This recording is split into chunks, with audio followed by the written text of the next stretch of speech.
Imagine you have the power of a god. You could stop a war with your bare hands. You could walk into any government on Earth and end it before lunch. You could bend steel, outrun missiles, survive explosions, and nobody could make you do anything you didn't choose to do. And instead, you grab a cat out of a tree. You stop a helicopter from crashing to the ground. You catch a little kid at Niagara Falls before they hit the water. That's the question at the heart of Superman. Not what can he do, because the answer to that is basically everything. The real question is, why does he bother? What does it mean that the most powerful being on Earth keeps choosing empathy over dominance, keeps showing up for the small stuff, keeps caring about people who can offer him absolutely nothing in return? And why does that idea, planted almost 90 years ago, keep pulling us back every time we drift away from it? Because Superman is not just a fantasy about power.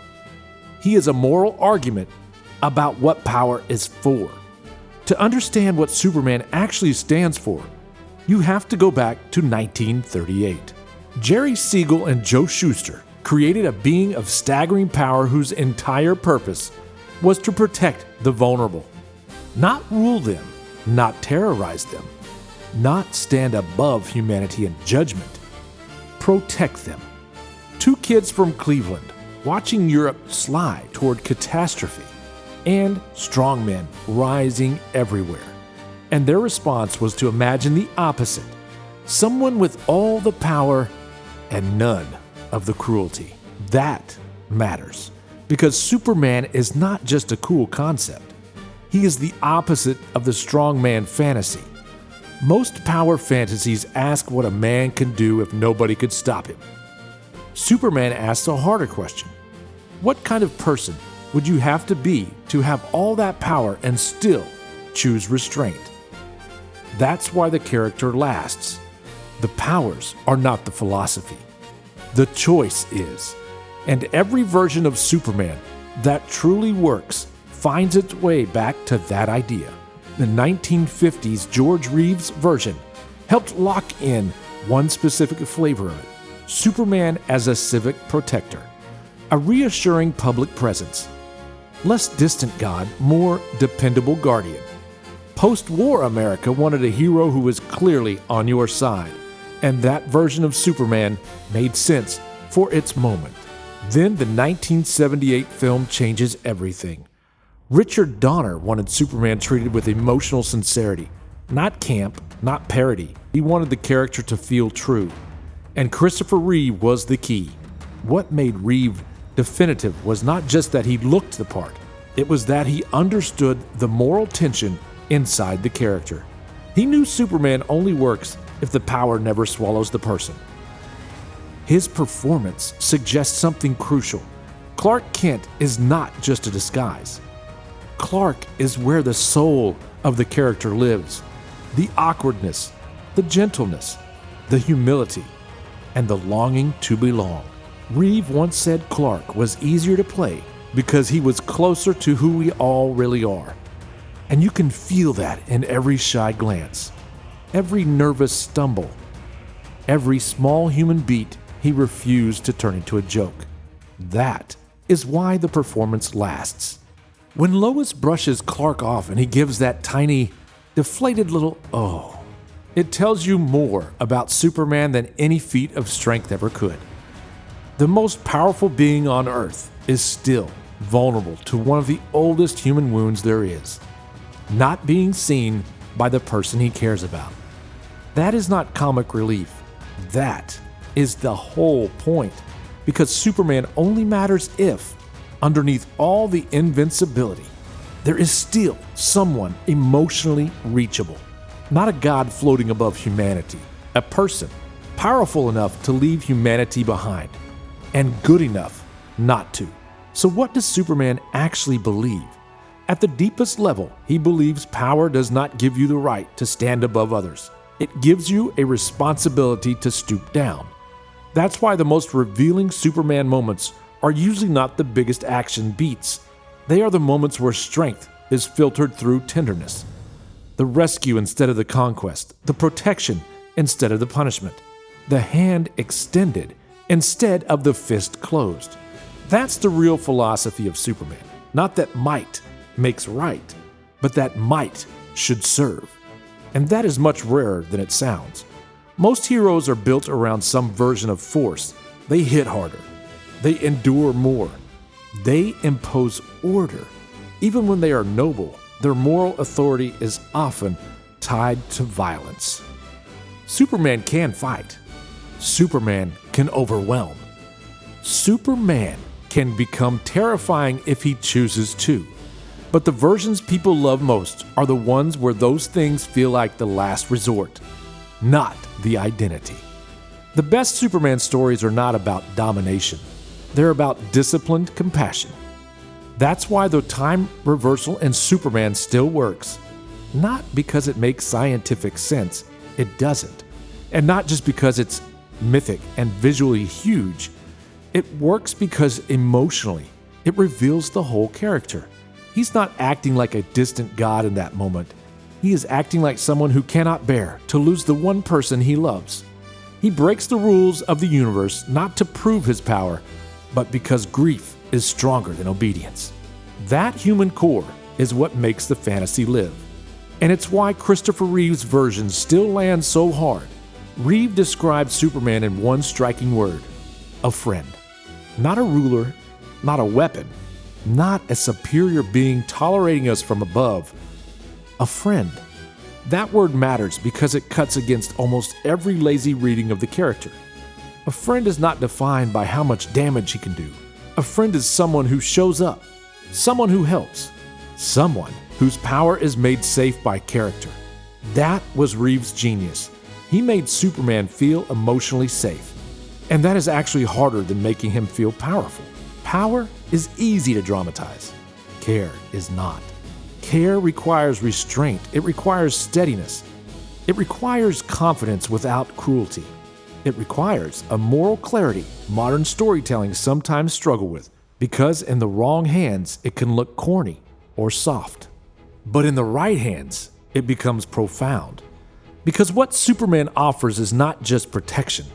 He offers reassurance.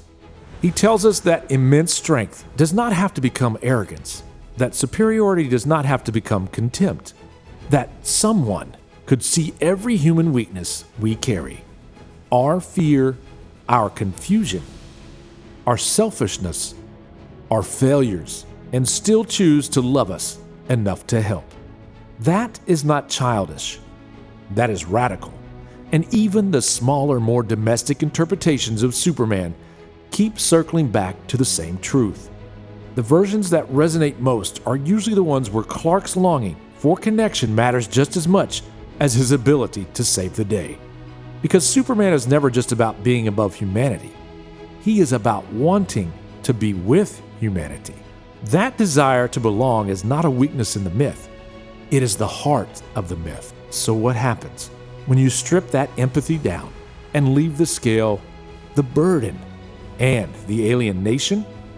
You get a colder Superman, a more conflicted Superman, a more burdened Superman, sometimes a more realistic Superman, and that version can be interesting. It can even be artistically valid, but it changes the philosophy of the character in a fundamental way. Because once Superman starts feeling less like a friend and more like a problem, something essential is lost. This is a part of what happened in darker modern interpretations. In Man of Steel, the character is framed through anxiety, secrecy, suspicion, and burden. Even as a child, the moral world around him feels less certain. When Clark asks if he was supposed to let the children on the bus die, Jonathan Kent answers, maybe. That single word tells you everything about the emotional universe of that film. This is a Superman mythology built around fear. Fear of consequences, fear of exposure, fear of what the world might do with someone like him. And later comes the Zod moment. Zod is about to burn a family alive with his heat vision. Superman has no way out. He has to kill him. Then he collapses into anguish. The point is not whether that moment can be defended in story. The point is what it reveals about the character's world. This Superman is allowed to hit a limit and cross a line because the universe around him has already become a tragic before he fully arrives. That makes him more tortured, but it also makes him less comforting. And that matters because Superman is one of the few mythic figures in modern culture whose greatness is supposed to include emotional refuge. If Batman is built from trauma and fear, Superman is supposed to be built from hope and steadiness. Once that center starts to disappear, the character may still be impressive, but he is no longer offering the same medicine. That is why people keep returning to the warmer versions. Not because audiences are simple, not because they want something naive, because they feel the difference. They know when Superman is merely powerful, and they know when he is good. Those are not the same thing, and that helps explain why newer interpretations keep bending back toward warmth. Recent versions that reintroduce visible care into the character, not just power, not just alienation, but actual presence, tend to reconnect more strongly with audiences. Because every time Superman drifts too far from empathy, the culture eventually asks for him back. Not just as a god who can save the world, but as a god who might still kneel beside one frightened person and say, "I've got you." And this is the part that matters most. Why do we need Superman? Why does this character survive every cultural swing towards cynicism, every grim reboot, every argument that he is too old-fashioned, too idealistic, too clean for the world we live in now? Because we live in a culture that often mistakes hardness for strength. We are surrounded by stories built on damage, rage, irony, detachment, and domination. Some of these stories are excellent. Some of them are masterpieces. But they do not answer the same hunger Superman answers. Superman endures because he imagines something rarer. Power without cruelty. Strength without contempt. Authority without ego. He gives us a picture of what force looks like when it's governed by conscience. That is why he still matters. Not because he is flawless. Not because he is always the most psychologically complex character in the room. But because he represents a possibility most of us are starving for. The possibility that the strong might use their strength to protect instead of dominate. That the person with the most power in the room might also be the safest person in the room. That kindness is not weakness. That restraint is not passivity. That mercy is not softness. That maybe the highest form of power is not the ability to crush. Maybe it is the refusal to. And that is why the character never really dies. Every generation eventually rediscovers the same truth. Cynicism gets old. Irony gets thin. Brutality burns itself out. But the image of a powerful being who still notices the frightened, the lonely, the ordinary, the overlooked, that never loses its charge. Because all of us, at some level, want to believe that if we were falling, someone would come. Not because we earned it, not because we were important, not because the cameras were rolling, just because we mattered. That is Superman. Not merely a fantasy of power, a fantasy of benevolence. And in a world where power so often arrives without mercy, maybe that is exactly why we still need him. The reason Superman lasts is not the cape, it is not the flying, it is not even the scale. It is the moral imagination underneath all of it. He is one of the few modern myths built on the idea that the strong do not exist to rule the weak. They exist to lift them. That godlike power does not have to become tyranny. That greatness without goodness is not greatness at all. Christopher Reeve understood that. The best versions of Superman understand that. And every time the character drifts too far from it, audiences feel it. Because they are not just looking for spectacle. They are looking for a kind of hope that does not insult their intelligence. A hope with muscle. A hope that can take the hit. a hope that does not stand above humanity and judgment, but kneels down beside it in compassion. That is the philosophy of Superman. And that is why we need a God who cares. If this kind of deep dive into the ideas behind pop culture is your thing, hit subscribe. And if you know someone who grew up believing a man could fly, send this one their way.